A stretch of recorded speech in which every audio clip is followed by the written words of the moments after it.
Assalomu alaykum, hurmatli YouTube kanalimning podpischiklari va mehmonlari. Menda savol bor edi, F6 bilan F7 nima degani, shuni tushuntirib o'ting deganlar. Tak, bizada inkubator avtomatlashtirilgan, knopchni, mana knopkalik inkubator avtomatlashtirilgan. Aytib o'tganimdek, bu knopka pitания 220 volt, bu 12 volt akkumulyatorga ulanadigani. Tak, ketdik biza. Shu nimada qari biz F1 nima degani. Yana bir bor. Mana F1 bu 120 minut, bu degani 2 soat. Har 2 soatda tuxumlar aylanadi degani. F2 har 2 soatda 15 sekund davomida tuxumlarni aylantiradi degani. F3 bu sizni inkubatoringiz ichidagi haroratni, siz bergan haroratni emas, ichidagi haroratni ko'rsatadi. Tak.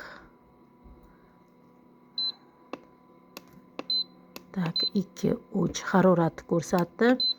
4 namlikni ko'rsatadi. 5 bu kun davomini ko'rsatadi. Mana inkubatoringizni kunini o'zi sanab boradi. 6 mana bu 23 degani. Bu degani 23 degani nima degani? Men buni ko'p ko'rib turib, ko'p internetlarda qarab turib, shu xulosaga keldimki, 23 degani bu ham tuxumni mana bu uzunligi, aylantirishni uzunligi maksimal darajasi. Boya 15 sekundga qo'yganmiz, bu maksimal darajasi menimchaki 23 bo'lsa kerak. Buni men ko'p joylarda ko'rib turib shu xulosaga keldim. Undan boshqasiga o'tmagandim mana.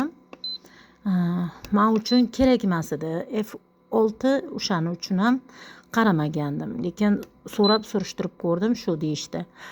Mana bu 5 degani, bu ham tuxumni aylantirish nimasi. Bu har 23 soatda 5 marta tuxum aylanadi degani. Endi ko'p inkubatorlarda shuni tavsiya qilgan, shuni ma'nosini bildirgan. To'g'risini aytsak agar, menda ikkita inkubator. Bu inkubatorimda F7 ta funksiyasi bo'layotgan bo'lsa, kichkina inkubatorimda F6 ta funksiya.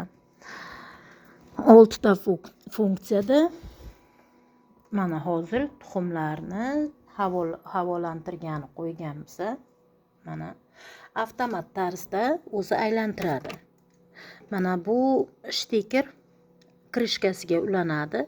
Shu ulangan holatida mana bu rolikchalar yurgani sababli tuxumlar aylanadi. Hammasi mana shunday bo'lib aylanadi.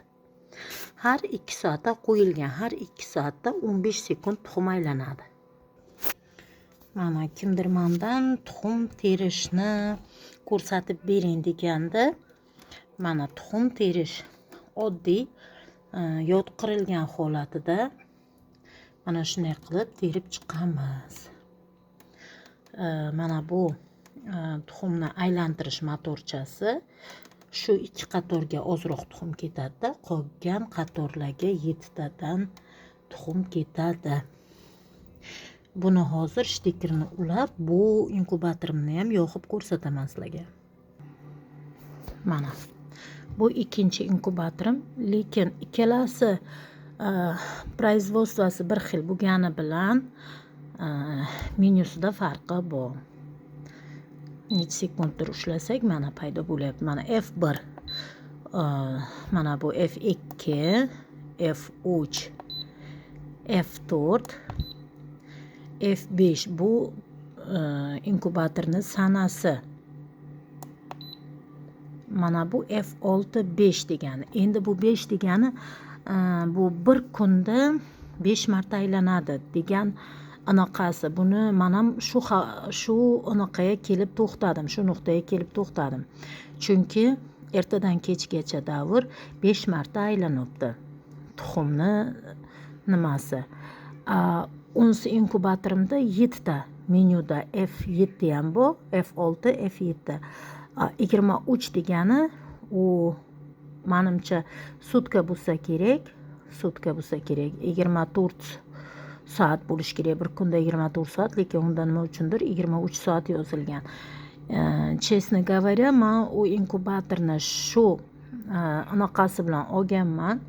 Hozir bunda men mana qaranglar, buni avtomatlashtirilgan anaqani qo'ymay, ruchnoy rejimni qo'yganman. Mana bu degani ruchnoy rejim. Bunda ruchnoy rejimni qo'yib, namlikni va inkubator haroratini ruchnoy rejimda o'zim kuzatib boryapman. Bunisida esa mana avtomat ravishda, mana tovuqchani rasmi qo'yilgan, avtomat ravishda o'zi targ'ib etadi. Har kunkisini, har kun o'zi gradusini, soatini o'zi o'zgartirib, ana qilib ketaveradi, kunligini qo'shib. Bunga to'ka vaqtida namlikni kuzatib, vaqtida suv qo'yib tursak bo'ldi. Hozir namligimiz ozroq tushgan. Biza suvni dalivat qilamiz и все. Hurmatli YouTube kanal ishqibozlari, marhamat, agar yoqgan bo'lsa, kommentariyalarga o'zlaringizni fikrlaringizni qoldirishlaringiz mumkin. Keyingi videolarda uchrashguncha xayr.